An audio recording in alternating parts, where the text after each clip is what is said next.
There were two main use cases of our technology that they were interested in. So our original app is Katana XR, and that's a guided workflow procedure-based application. So, you're seeing in your field of view step-by-step instructions on how to do something. Folks over at the Air Force were wondering well, can we, instead of this being a valve that we're looking at, can it be a flight pattern? They wanted to be able to see missions that they had flown as a 3D artifact rather than looking at it on a 2D screen. Or what they actually do a lot of the time is when they need to do a mission debrief or a mission brief, they'll take airplanes on sticks and a map. They will fly them around. When we were like, well, why don't we take the data that you're already generating, integrate it, get everything on the same timeline, and we'll show it to you in a mixed reality session. Everyone puts on a headset, they can join. We did that in mixed reality. So we put that together for them, did some initial testing. We had a new product line spin out of that we had no idea was going to show up.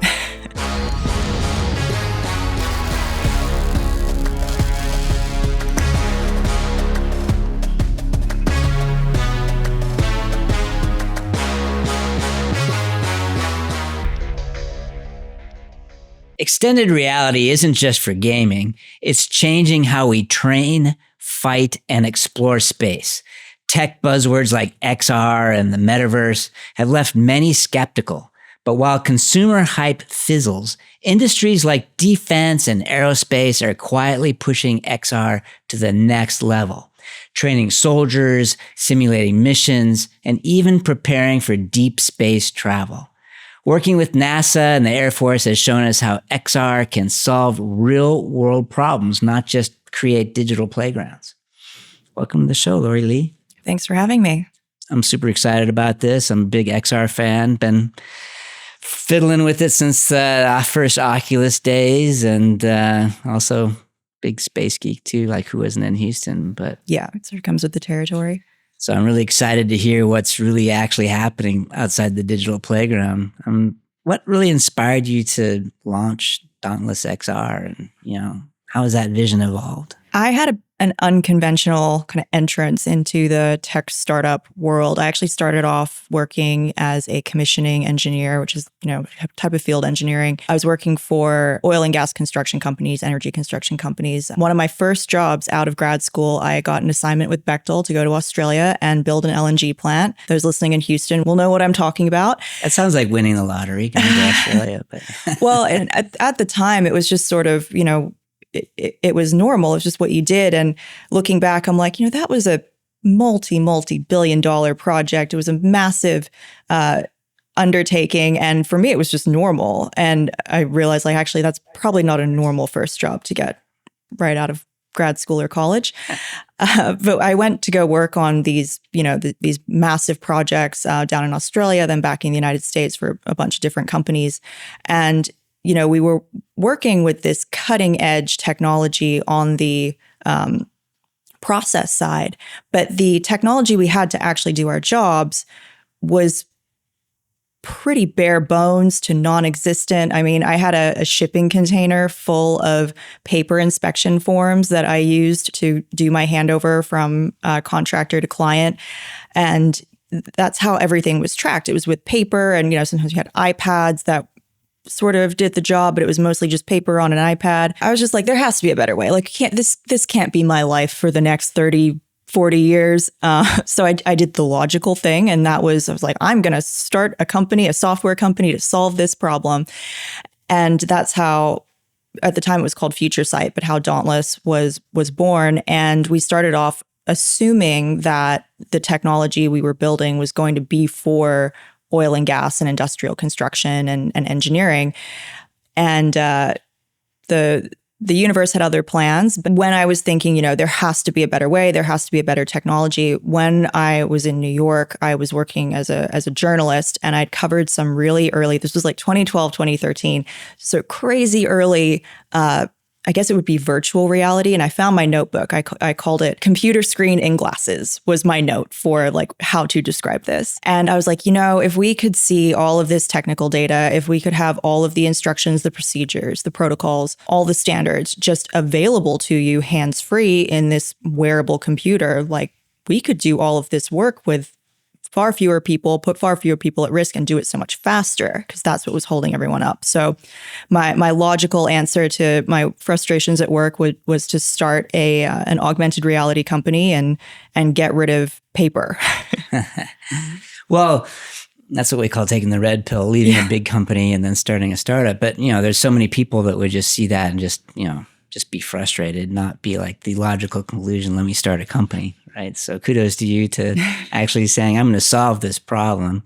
And so you went off and you said, I'm going to start this company. And how did you get that first client then? Yeah, it was, again, another pretty unconventional track. So I have a co-founder, and I was lucky enough in Houston to meet a product manager, and we became really great co-founders, a good balance, and we bought on a CTO, and we started pitching. We didn't have any capital, we were bootstrapping, and our first client customer was actually Magic Leap, which is a headset provider, or was a headset company, and they were paying startups to get apps onto their headset because hardware with no software on it is not that useful. Yeah. As some of you may know. Mm-hmm. So we won contract grant. I'm not sure how you would describe it with Magic Leap to build our first application. And we were quite surprised that we were selected, because out of all of the companies that they chose, there were only a couple that were this more like B2B enterprise style application, because we were, very much in the construction, productivity, I don't know if you call it niche, but that's how we were categorized. And everyone else was a gaming company. I was literally there sitting across from the creator of Angry Birds. And so we thought we were a little bit, of a sore thumb. And then over time, it transitioned to be a more B2B enterprise solution, and we fit in a lot more. So that was our first customer. We got to retain all of our IP for that product, which was great. And it still exists today on other platforms. And yeah, we got there by telling our story, pitching. And I think having firsthand experience of the problem really helped in being able to communicate that story to people that, don't necessarily care about why industrial construction is hard. It's taken a long time from what I've seen. I mean, I've goofed around with the Oculus from the very first version, and now I've gone on to Quest 1, 2, and 3, and now, Pro and all that. And most of what people use it for is still gaming, yes. Right? And there haven't been very many enterprise or B2B augmented or virtual applications as far as I've been able to see. And you were pretty early in the process, right? Has that changed? I think it's starting to change. There's definitely more traction on the enterprise and kind of, defense side. I would say, yeah, gamers are definitely still the biggest user base. I think Oculus devices take up like 70% of the entire market. So that is still a really big draw. And I think part of that is the form factor of headsets. I think the industry really underestimated just how comfortable and unobtrusive a headset was going to have to be to see that mass adoption. And we're starting to see more and more of these like kind of smart glasses style headsets come around that I think we're getting closer. It's not full immersive virtual reality where you can, see dinosaurs and dragons and all that cool stuff. But it is getting, have you tried the Meta Ray-Bans? I've tried a couple different times. Of course, my prescription's so bad. Ray-Ban always wants to say, well, you wouldn't make our glasses look cool with your prescription, but I want to try it. It's interesting that a lot of these companies target non-prescription first, because I know it's easier, but it's always a little frustrating. Like, hey, I wear glasses. I'd love to have Meta. Oh, well, no, actually you can't have prescriptions, but they've changed now. So I haven't tried them out. Have you tried them? Yes. Okay. I've tried them a couple times, and that I understand why they have seen the traction they have with that piece of hardware, because it is almost as normal as wearing a pair of sunglasses. Exactly. And yeah, I don't know why they make the wearing glasses and a headset thing so difficult. You're already putting something on your face, but yeah, it's getting there. Well, I always felt that augmented reality was actually going to get traction first when I first used the Microsoft HoloLens headset, which was a huge, bulky, heavy thing. But it was the first time that I saw augmented reality done really well. I mean, they had the spatial positioning down solid. You could you could place an object like a spaceman or whatever, walk around it. It's not drifting. It's not doing anything, right? It's just there. And with virtual, of course, you're in your own world and you're running into walls or whatever, right? So you can see the application of an augmented reality headset in an industrial setting where you could be looking at stuff and having temperatures pop up, or, hey, that RPM is like out of spec, or there's some issue over here you need to look at, or this is what the name of that part is, or this is when the last maintenance thing is. Is your application more AR based? Yes, we sit in the mixed reality, augmented reality side of the Milgram scale. Okay. We do have some commercial apps out there that work in virtual reality, but our forte really is more towards the mixed and augmented side. So maybe clarify, everyone's heard of VR, they've heard of AR. What is XR? XR stands for extended reality, and it's the umbrella term to cover all of them. So obviously, AR, VR, big in gaming, right? Consumer facing. There's a lot of applications for enterprise. How do you bridge that gap from moving from something that's gaming oriented to using XR in aerospace and defense technology?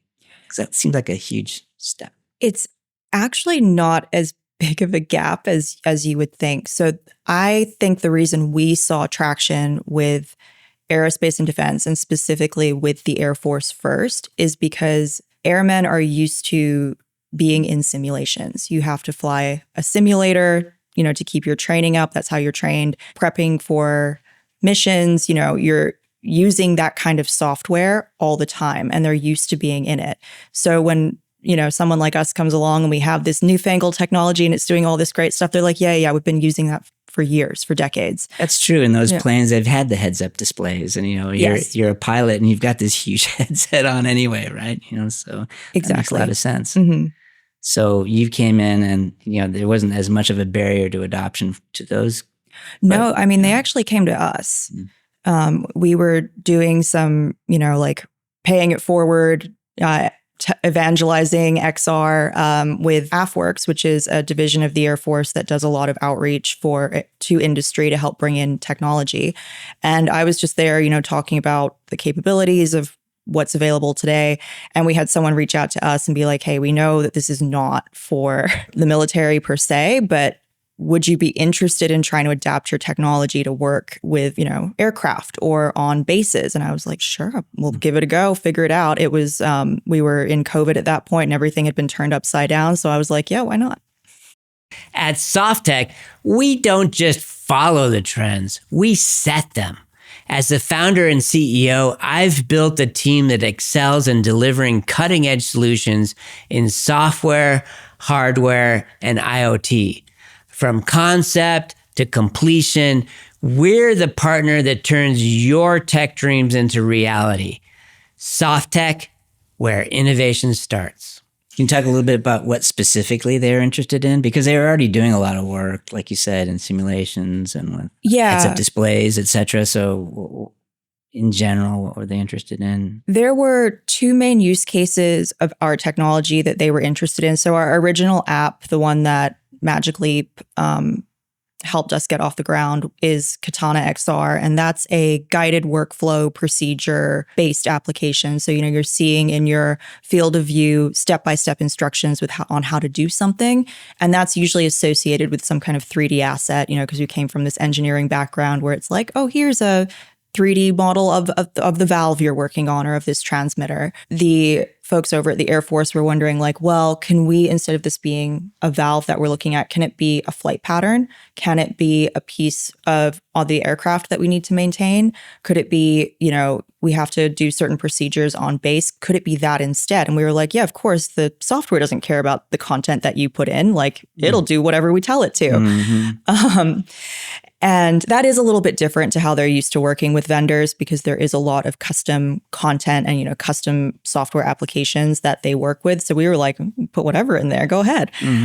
So that was one application, and that very much lent itself to what we already had. And then there was a more, like, we had some pieces for it, but it wasn't a fully blown app yet. And that was for visualizing certain types of data in 3D. And what they were specifically thinking was they wanted to be able to see missions that they had flown as a 3D artifact rather than looking at it either on a 2D screen, or what they actually do a lot of the time is when they need to do a mission debrief or a mission brief, they'll take airplanes on sticks and a map, and they will, if you're listening to this, you can't see what I'm doing, but they will fly them around. And that's what they're working with. So when we were like, well, why don't we take the data that you're already generating, because these aircraft spit out just terabytes of data from a flight, and we'll integrate it, get everything on the same timeline, and we'll show it to you in a mixed reality session. Everyone puts on a headset, they can join. It works a little bit better in mixed reality because you can see through the visor and you can see the other people that you're in the room with and kind of collaborate with them a little bit better. I think when VR gets a bit more seamless, you'll be able to do it in VR too and not bump into people. But we did that in mixed reality. So we put that together for them, did some initial testing, tried to get our TRL up as high as we could. And yeah, we had a new product line spin out of that we had no idea was going to show up. What is TRL? Technology readiness level. I was really hoping I was going to remember that. But yes, and it's Is that a military classification? Or? It was actually originally thought up by NASA. So they use it to kind of assign a number between 1 and 9. And 1 is like someone has the idea. It is a sticky note with some writing on it. Don't quote me on that exactly. And then TRL 9 means it has been tested operationally in space.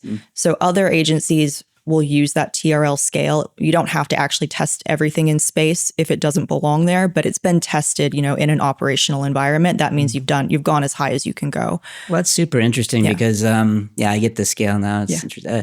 But when you're talking about 3D visualization, and that's still relatively untapped, I think, in a lot of cases. And so you're talking about, taking airplanes on sticks or looking at a 2D map and trying to figure out what the plane did. And you can imagine in Top Gun or something, being able to say, okay, this is where I flipped upside down. And I was like talking to the, waving at the other MiG or whatever. Or in this maneuver, you can spin it around and see how they actually came behind or came in or did something or trained someone in it and actually see it instead of just on a 2D screen. You'd think that would have been around a lot before now. Sounds like a Star Wars kind of thing, actually. Like you're around the circular thing and looking at the 3D visualization of it, like a real-time battle going on. You can imagine not just for training, but it's like, now I see the theater in 3D of what's happening. That's the idea. We've moved towards more real-time. And when we originally did the initial development, Top Gun 2 had just come out. And that was a request we got a lot, was we want the software they're using to brief the mission where they're flying through the canyons. They were like, we want that. And that's what we built, but we did it without screens. We did it with a headset so you could have this holographic display. But yeah, that's the idea. We want ultimately this particular piece of software will visualize everything from, bottom of the ocean to the what we see on land, to our airspace, to lower Earth orbit, and then all the way out to Voyager 1. That's the idea. We'll be representing all of the sensors we have going in those domains. In Top Gun 3. Yeah.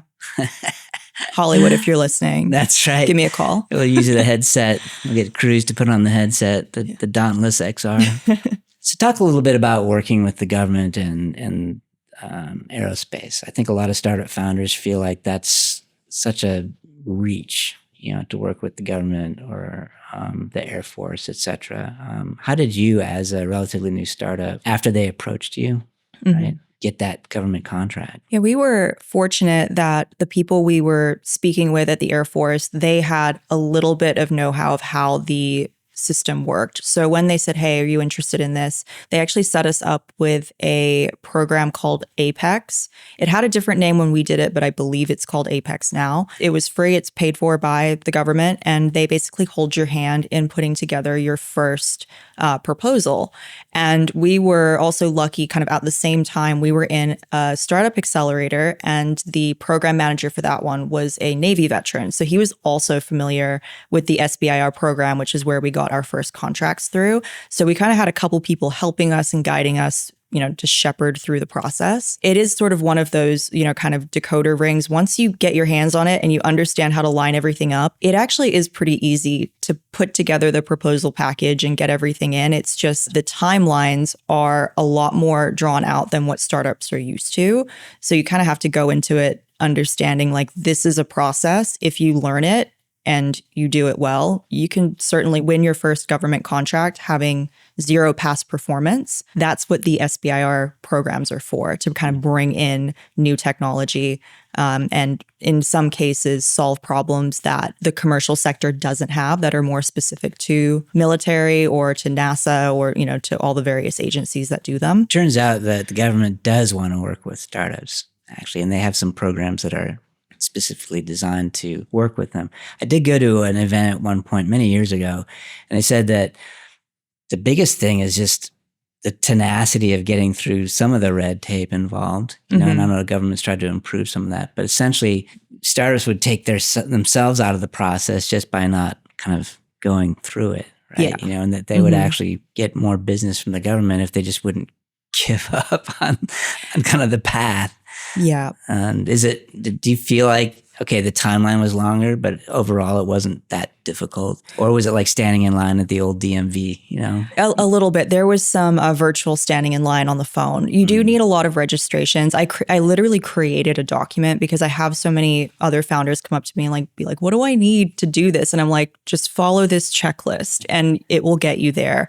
And it's like you just need that tenacity and that like this is figure outable kind of outlook to be like, okay, I need to get this registration. I need this code. There is a little bit of picking up the phone and talking to someone at this agency who's going to add your credentials to this database and make sure you're a real human. There's all that kind of stuff. And I think where startups take themselves out of the race is they find something that they want to submit a proposal for, that they want to bid on. And they figure out, okay, this is due in 30 days. And then they're trying to do all of these registrations parallel with doing their first ever proposal and figuring out all the nuances and all the language that you don't understand. And it's just too much. So that's why I say whenever someone comes to me, they're like, oh, I want to try this program. I'm like, awesome. Don't look at any topics. Don't get excited about anything. Get all your registrations in that you need to submit and then start looking.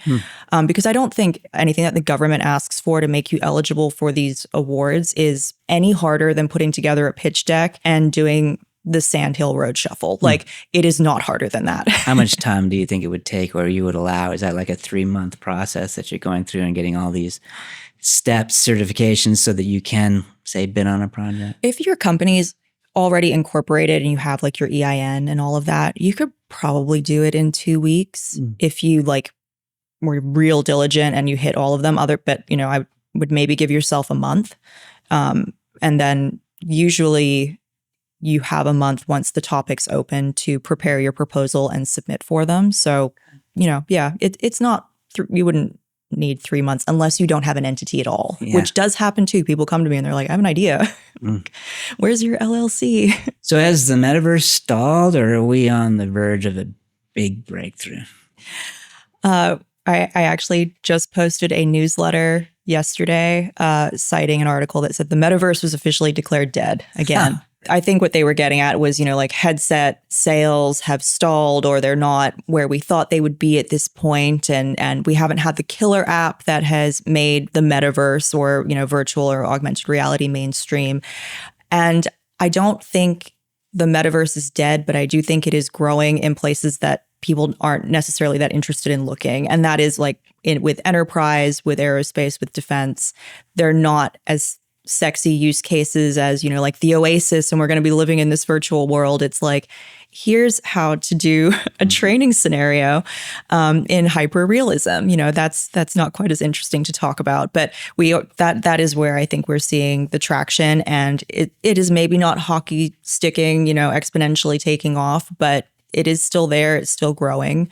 And I think as the headset form factor improves, we'll see more adoption. We're seeing some great things with AI, which I think will also help fuel more mainstream adoption. People forget. I mean, the first laptop was a luggable, right? I mean, the compact that happened here in Houston, I mean, it weighed like 15, 20 pounds. And Apple was talking about their vision of a computer the size of a book for many, many, many years before they got it down to like a Mac Air, right, which would fit into an envelope. So the size and form factor is going to come down. It's just going to be a little bit bulky and hard to use right at this stage until we figure out what actually has to be on there, somewhere between Ray-Ban glasses and an Apple Vision headset, right? So I'm excited to see those things get smaller and smaller to where, it's just like wearing a pair of glasses. Yeah, and as the compute power gets stronger as well, the utility of these devices will go up, because I think that's part of the adoption problem as well, is the value that you're getting from putting this thing on your head has to be greater than what I can get at my laptop or on my phone or watching my TV. And sometimes it's there, but sometimes it's not. And you can see that in the session times, like the average amount of time someone spends in a headset. It's something like, I can't remember if it's 2 minutes or 7 minutes, but it's quite low compared to how many hours we spend staring at our phone all day. In an enterprise setting, or you mean gaming? That's, I think, in gaming. Okay. In enterprise, they tell you have to keep this thing on your face for 2 hours of training. You're going to do it. Yeah. Right. Well, where do you see the biggest opportunities in aerospace and space tech for XR? Oh, that's a good one. I think the biggest opportunity, and the one I'm the most excited about, is for all of these XR applications to move out of training and out of the classroom and into more operational environments. We saw the news breaking recently that Anduril has taken over the Microsoft IVAS contract to take over the production of that headset. And that is an operational in the field device. So I think, there's some really cool applications. I don't know what they're doing app-wise and what they're building on there, but having a headset that is made to be in the field and to be used in operations, I think will open a lot of doors, and we'll see a lot of, kind of different use cases come out of that if the Army shares them. We'll see.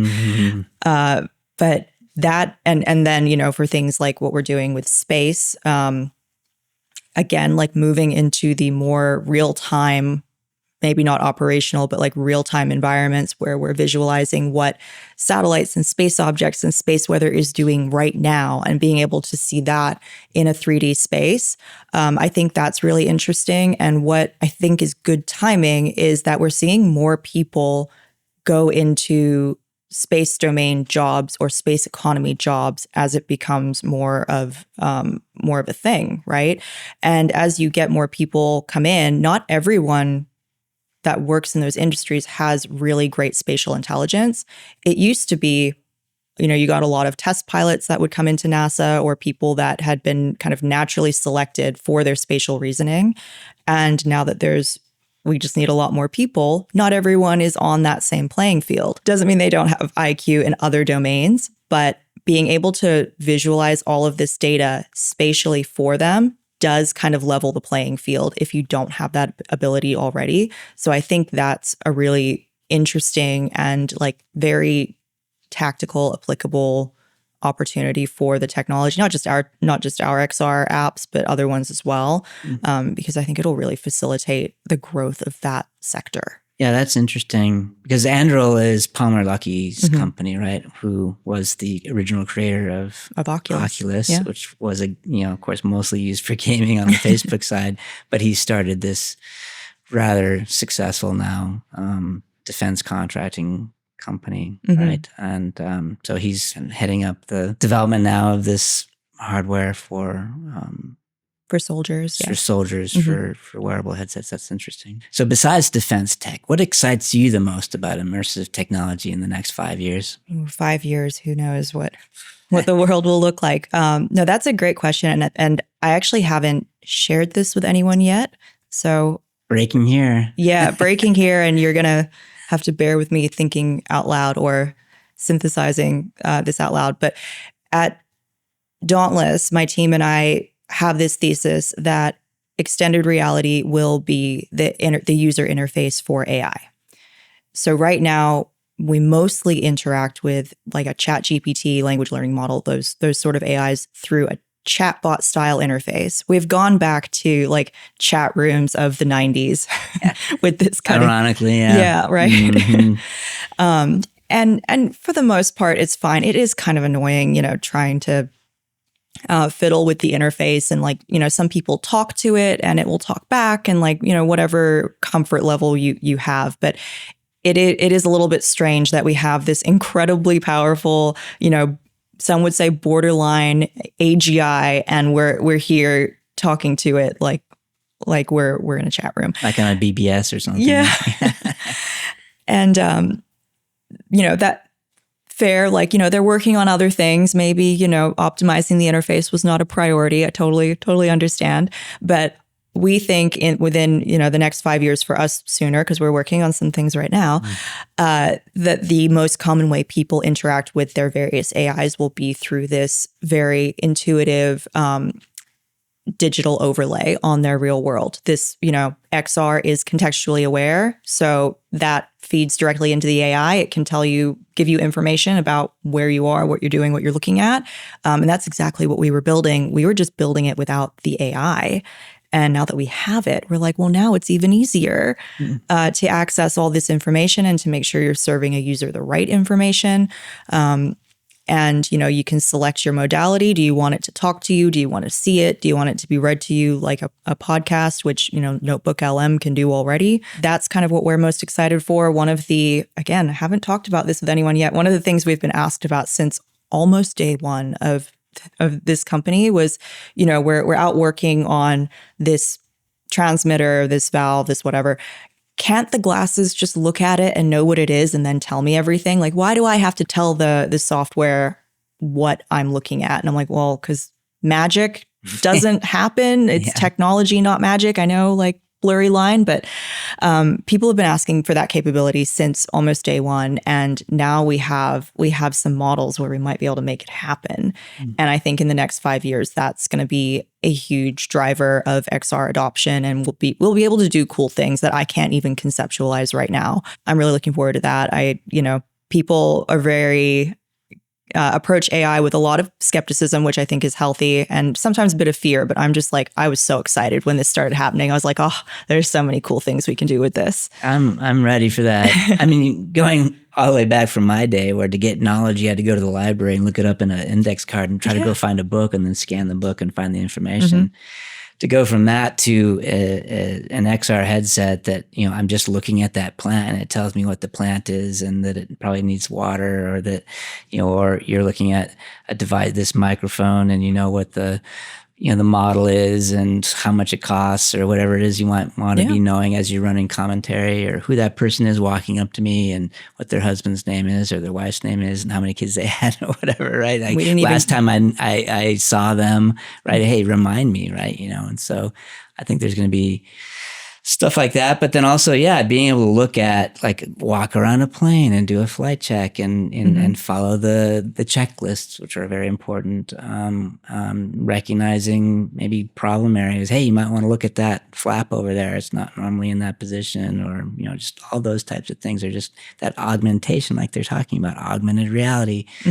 Give me more information and make me better at what I'm doing, right? Tell me how to take this motor apart right now. How do I fix this? How do I get this battery out of this thing, right? I'm ready for that. Well, this was, I think we could talk for hours. Probably. Very interesting, exciting that's going on here in Houston.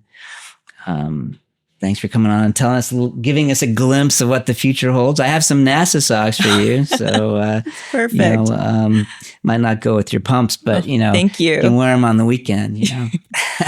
No, these are amazing. Thank you. Sure, absolutely. Well, thanks for coming on, Laura Lee. Thanks for having me. Yeah, absolutely. I know how important staying informed is for innovation and growth. The Forging the Future newsletter brings you the best in tech trends, startup advice, and industry insights. Join our community and forge your future with us. Subscribe now.